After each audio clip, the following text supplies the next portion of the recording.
او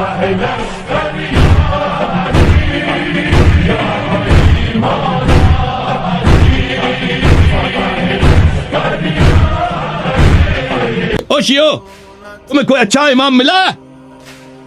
کوئی بہتر نبی ملا ہے؟ وہ 12 اماموں سے ملا بہتر امام ملا ہے آپ کو؟ میرا جرم کیا ہے مجھے بتاؤ، مجھے سمجھاؤ.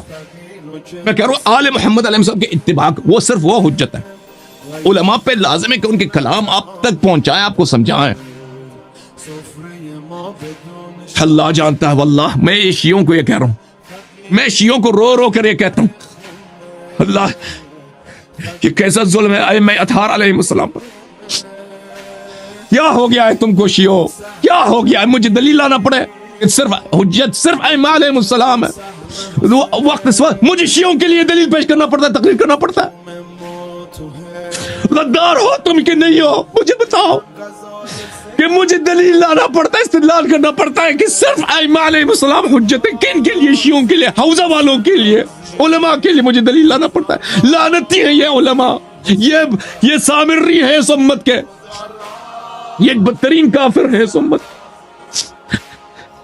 اور اگر کوئی کہہ دے نا کہ آپ آل محمد علیہ السلام کی سنن اقوال افعال کی پیروی کرو، مراجع کی ہے، دوسرے اقوال کی کوئی حجیت نہیں ہے، ہدایت صرف آل محمد علیہ السلام. ایسا ہے کہ بھئی وہ کافر حربی ہے، اتمن وہ جو اسرائیل کے ایجنڈے پہ جس نے کلام اہل بیت علیہ السلام کو ترک کر دیا اور کلام رسول صلی اللہ علیہ وسلم کی سنت کو توڑ دیا، وہ گمراہ ہو گیا. ہدایت منحصر ہے میرے عزیزو، نجات منحصر ہے.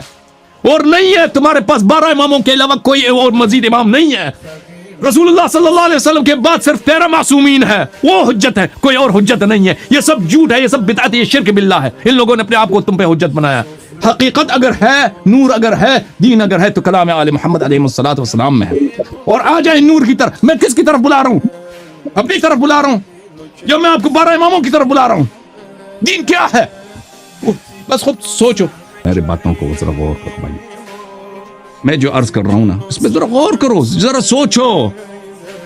اگر اس کا رد تیرے پاس نہیں ہے نا، محمد و آل محمد علیہ السلام کے علاوہ کوئی ہادی نہیں ہے بھائی، کوئی ہادی نہیں، کوئی حجت نہیں. اگر اس کو اگر یہ اگر اس اعتراف کرتے ہو، قبول کرتے ہو، تو پھر انشاءاللہ تبارک و تعالی پھر آپ پہ فرض ہے کہ باطل کا دفاع نہ کریں، حق کا اعتراف کریں، تصدیق کریں. حق بڑا ہی غریب ہے، حق بڑے بے ناصر ہے. امام حسین علیہ السلام جس طرح کربلا میں بے ناصر تھے نا، آج اسی طرح آل محمد علیہ السلام بے ناصر ہے.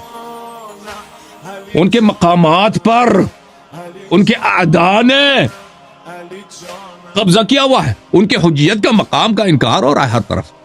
شیعوں میں بھی مخالفین تو ویسے بھی وہ منکر. رسول صلی اللہ علیہ وسلم جب فرماتے ہیں طلب العلم فریضۃ علی کل مسلم، کس علم کی بات کر رہے تھے؟ اگر آپ وہاں پہ ہوتے، رسول صلی اللہ علیہ وسلم نے فرمایا طلب العلم فریضۃ علی کل مسلم، وہ کون سا علم تھا؟ وہاں پہ آفر ہو رہی تھی اور اس کا سیکھنا آپ پہ واجب ہے. وہ کتاب و سنت کے علاوہ کچھ بھی نہیں تھا میرے عزیز. یہ ملائین کفار آ کے کہتے ہیں کتاب و سنت تو وہ دو ناممکن، سمجھ ہی نہیں آ سکتی. جی اب یہ پیغمبر کی تکذیب ہے کہ نہیں ہے؟ خاتم الانبیاء صلی اللہ علیہ وسلم کی تکذیب ہے کہ نہیں ہے؟ مذاق ہے رسول اللہ صلی اللہ علیہ وسلم کی نہیں ہے؟ استہزاء ہے کہ نہیں ہے؟ اور یہ کفر ہے کہ نہیں؟ کفر اور کیا چاہیے تمہیں کفر سے؟ اگر یہی کام عمر کرتا، اللہ جانتا کہ شیعہ علماء اس کے ساتھ کیا کرتے، اس کو ایسا روسٹ کرتے نا. عثمان کرتا، یہ خلفائے عامہ کرتے تو اس کے ساتھ کیا ہوتا؟ سبحان اللہ سبحان اللہ. دوسروں کا نظر آتا ہے. ابو بکر عمر تمہیں بہت دور سے نظر آتے ہیں، اپنے ابو بکر عمر تمہیں نظر نہیں آتے، اپنے ابو بکر عمر تمہیں نظر نہیں آتے. اب میرے باتوں کا جواب کیا ہوگا؟ میرے بات علم سے نہیں ہوگا، اس چیز سے ہوگا اوہ ایجنٹ ہے، کافر ہے، اوہ اسرائیل نے پیسہ دیا. کیونکہ ان کے پاس بدتمیزی ہوگی میرے ساتھ، ہوگی، مجھے پتہ ہوا بھی ہے، مجھے پتہ ان کے پاس کچھ بھی نہیں ہے، مجھے پتہ ہے ان کے پاس کچھ بھی نہیں ہے، کچھ بھی نہیں ہے. تو میرے بھائیوں، اہل بیت علیہ السلام کی خدمت یہ ایک ایسا نعمت ہے. دیکھیں وہ مسلم ابن اوسجہ نے امام حسین علیہ السلام سے کیا کہا؟ زہیر ابن القین نے کہا کہ 1000 مرتبہ زندہ بھی ہو جائے نا پھر بھی کم ہے. 1000 مرتبہ زندہ ہو جائیں، ٹکڑے ٹکڑے ہو جائیں، ہمیں جلا دے، راک کر دے، پھر زندہ ہو جائیں، پھر آ جائیں، پھر بھی ہم نے آپ پہ، آپ کے قدموں پہ ہی ہم نے دوبارہ زندگی دینی، ہاں جان قربان کرنا. تو میرے بھائیو آ جاؤ، آج سے ہم صحیح شیعہ بنے. میں اور آپ ابھی جتنی زندگی گزری ہے وہ شرمندگی ہے، باعث ندامت ہے، باعث حسرت ہے ہمارے لیے، ہمارے اور آپ کے لیے. آج سے آ جائیں ہم صحیح، ہم بولیں کہ ہم غلام ہیں کن کے؟ ائمہ اطہار علیہم السلام کے، امام جعفر صادق علیہ السلام کے، امام حسن علیہ السلام کے، امام حسین علیہ السلام کے، حضرت زہرا سلام اللہ علیہا کے، امام امیر المؤمنین علیہ السلام کے، رسول اللہ صلی اللہ علیہ وآلہ وسلم کے. اور ہم نہ کہ ہم تلوار کے زور سے، نہ کہ جھگڑے کے زور سے، محبت کے راہ سے، علم کے راہ سے، حجت کے راہ سے دنیا والوں کو یہ پیغام دیں کہ اس دنیا کا جو حقیقی پریزیڈنٹ ہے، ابھی وہ الیکشن ہوتا ہے نا پریزیڈنٹ چننا، اس دنیا کے ایک حقیقی پریزیڈنٹ ہے، ایک دنیا کا ایک الہی پریزیڈنٹ ہے، ایک الہی صدر ہے، ایک الہی کمانڈر ان چیف ہے، ایک وہ اس کو ہم نے پہچان دینا ہے کہ وہ ہمارے ائمہ اطہار علیہ السلام ہے، وہ امام مہدی علیہ السلام، امام عصر علیہ السلام ہے. تو ہم نے اپنے جوانوں کو اس لائن پہ تربیت دینی ہے، ان کو یہ نور دینا ہے تک یہ بات وہ لوگوں کو سکھا سکیں، بتا سکیں. تو میرے بھائیوں اس کے لیے یہ چھوٹا سا یہ چینل ہے، چھوٹا سا یہ آپ کا چینل ہے، ٹھیک ہے نا. اس طرح چینل ہزاروں ہونے چاہیے. اس طرح میں کچھ بھی نہیں، مجھ جیسے آپ کے نوجوان لاکھوں کی تعداد میں نوجوانوں کی تربیت ہونی چاہیے حسن اللہ سے زیادہ بہتر اور زیادہ علم کے ساتھ. اور ہمارے جو نئی نسل وہ کر سکتے ہیں، وہ جتنا میں نے کیا نا یہ کچھ بھی نہیں ہے. ان کی اگر ہم تربیت کریں وہ ٹائم بہت جلدی گزر جاتا ہے.